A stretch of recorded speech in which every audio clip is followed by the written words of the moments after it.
Now at this point, you know what the web is and how it works and which key technologies are involved. I now briefly want to come back to this URL thing here, the address which you enter in the browser, and have a look at a couple of other technical details of how the web works. And then after that, we're going to learn how you can get the most out of the course before we then dive right into the code and you'll learn how to build websites step by step. So let's take another look at this URL thing now, because there are a couple of terms you must be aware of. For example, we have this part at the beginning here. You don't enter this on your own very often. Instead, it's added automatically by browsers. This defines the so-called protocol that's used for talking to the remote computer, to the server. And here, HTTP or HTTPS is the standard. And as a web developer, you don't need to worry too much about this because it is basically handled for you. Still, that's this part. Then we have this thing in the middle. This is the so-called domain. It's the human readable address, the identifier of a website. A human readable because domains like apple.com, amazon.com, and so on, of course, are pretty straightforward to memorize. And I'll come back to this domain in a couple of seconds, but this is also part of every URL that you enter. Now here on this example slide, the last part, however, is not part of every URL. This is a so-called path, and you will often see this in URLs as well. Paths act as pointers to specific resources, specific pages on a website. For example, if you visit academine.com, which is our website, if you just enter academine.com, you end up on the starting page. But if you then go to one of our sub-pages, like the tutorials page, you see that the address changed. It's now academine.com/tutorials. And URLs support paths because you can now grab the entire URL that includes the path, and you could share this with anyone in the world. And if another person enters this same URL in their browser, they are directed to the same page on the website, instead of always ending up on the starting page. That's why this is another important feature of the web and of URLs. You can point at specific resources on a website.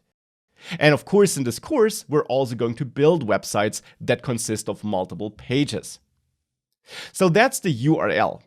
Now, I want to come back to this big picture of how the web works, because here we now also can dig a little bit deeper to understand better what exactly happens under the hood when you enter an address like academine.com or amazon.com or any other address.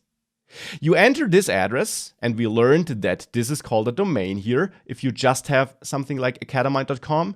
And this then in the end leads to the browser sending a request to some server, which then sends back a response with the website code.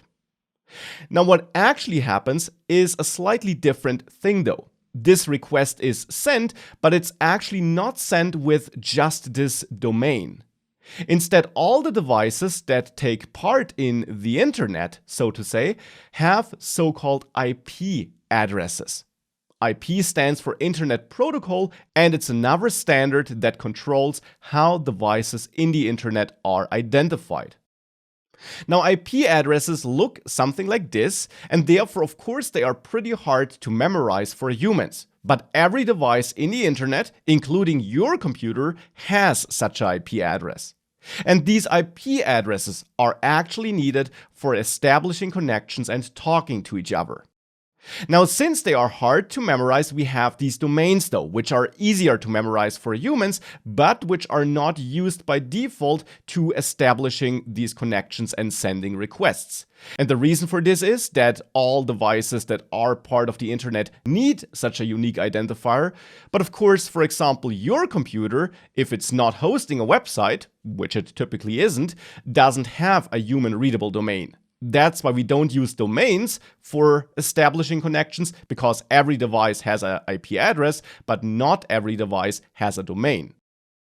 However, as a user, as a visitor of a website, we of course want to enter such a domain to view the website, not the IP address. Though if you knew the IP address of a specific website, you could enter this as well. But of course, typically we don't know that. That's why, as part of the internet, we have some special servers which are operated by global organizations, the so-called DNS servers. DNS stands for Domain Name System, and these are servers that contain mapping tables, you could say. Long tables with all the known domains and the IP addresses that belong to these domains. So the IP addresses of the remote computers that host the websites that belong to certain domains.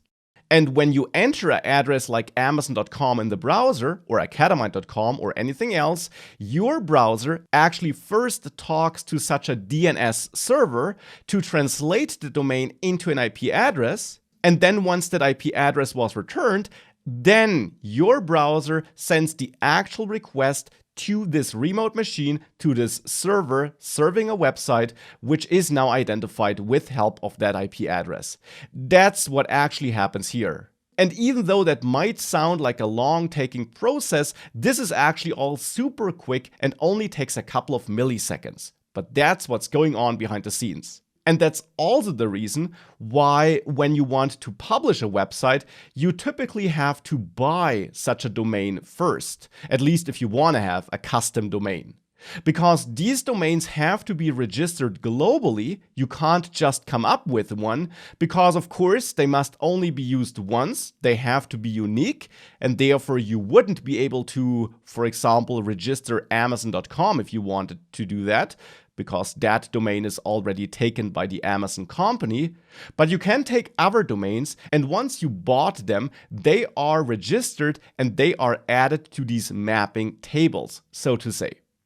And that's also important to understand and to be aware of. We have these IP addresses which are actually used and domains which are translated to these IP addresses. Now, as a last note, I did of course say that every device in the internet has such an IP address, but you don't need to worry that this means that other people could start connecting to your computer. This by default is not possible because you can still control whether a device is allowing incoming traffic or not, and by default your computer does not allow incoming traffic. These servers, which are serving websites, are configured to allow incoming traffic. Your computer typically is not. So it has this IP, but it still isn't reachable by everyone in the World Wide Web. And with that, we now had enough theory for the moment. That's it for the moment. Let's now see how you can get the most out of this course and how you can take this course before we then thereafter dive into the actual code you can write and learn more about web development step by step from the ground up.